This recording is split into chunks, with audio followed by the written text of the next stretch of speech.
রমণকে যিনি দমন করে সেই হয় রাধা। রা শব্দে বিশ্ব ব্রহ্মাণ্ড, আর ধা শব্দে ধারণ করা। যিনি বিশ্ব ব্রহ্মাণ্ডকে ধারণ করে সেই হয় রাধা। ঊর্ধ্ব থেকে নিম্নে বহে, সৃষ্টি করে বাধা, আর নিম্ন থেকে ঊর্ধ্ব বহে, তাকে বলে রাধা। হরি বল হরি বল হরি বল হরি বল। মা, এই কলিযুগে আমরা সবই ধারার মতো বইয়ে দিই, আমরা কি ঊর্ধ্বগামী করতে পারি না কেন? আমরা সদ্গুরুকে আশ্রয় করি নাই বলে। গুরু হলো সেই ধন যিনি অন্ধকার জগৎ থেকে আলো জগতে নিয়ে যায়, যিনি বৃন্দাবনের সন্ধান দেয়, যিনি বৃন্দাবনকে আস্বাদন করা শেখায়। সেই গুরুর কৃপা না হলে রাধা তত্ত্ব বোঝা যাবে না। মা রাধে রাধে। আজ আমার অনাদি রাধে গোবিন্দ রাধা রানীকে বলছে, রাধে দেখো, কেশ পরশ করে সংকেত করে দিলাম, তুমি কেশর কুঞ্জ সাজিও। রাধা রানী মনে মনে বলছে, সখীদের কাছে বিলাপ করেছে, সখীরে দেখে দেখায় আমার বধূ আজ আমায় সংকেত করে বলে গেল। কি বলল? আহা, একদিন বড় ও ও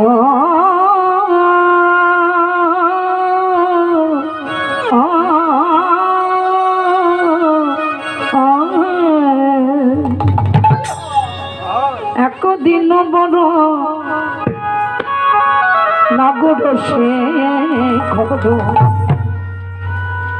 সে ঘর রে, সে ঘর রে আহামরি রে, এ এ এ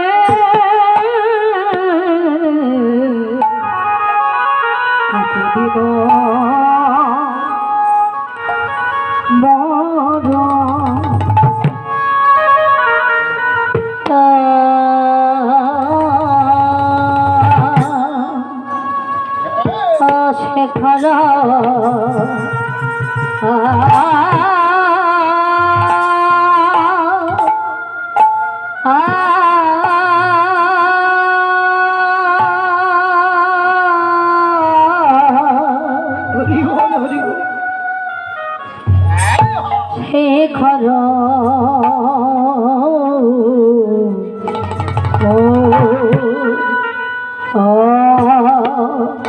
আরে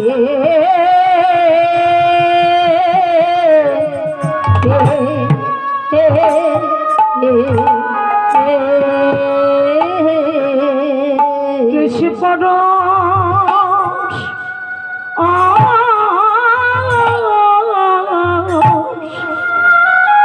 পরশ করে দেখায় দিল এসে পড়ে ও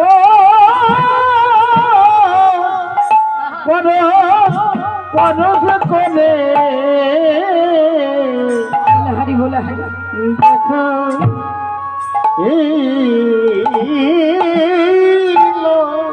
নাগা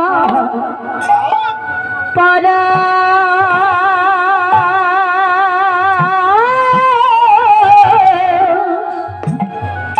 পরশ করে দেখা দিল। দেখো দেখো কেশ কেশ কুঞ্জ সাজায়ে রাখো কেশ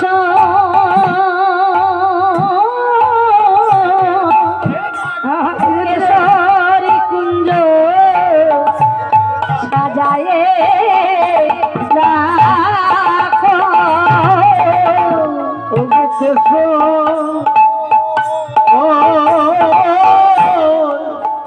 কেশর কুঞ্জ রাখো আজ আমি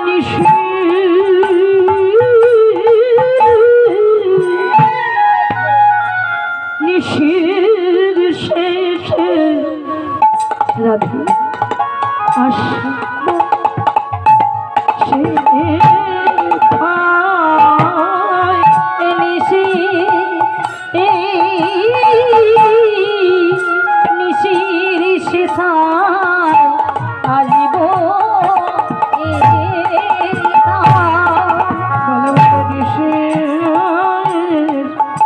জাগরণে রাধে তুমি থেকো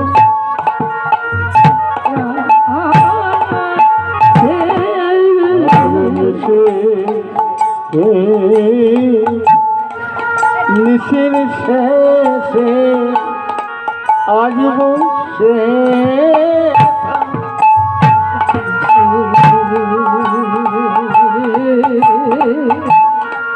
নিশের শিখায় আজিব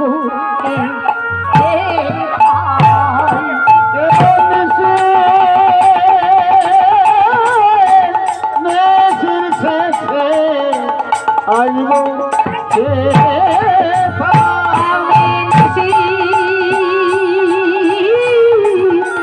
নিশির শেষে আজিব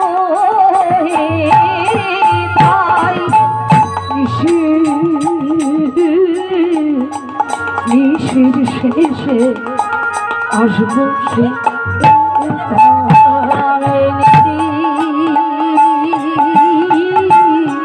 নিশির শেষে আজিব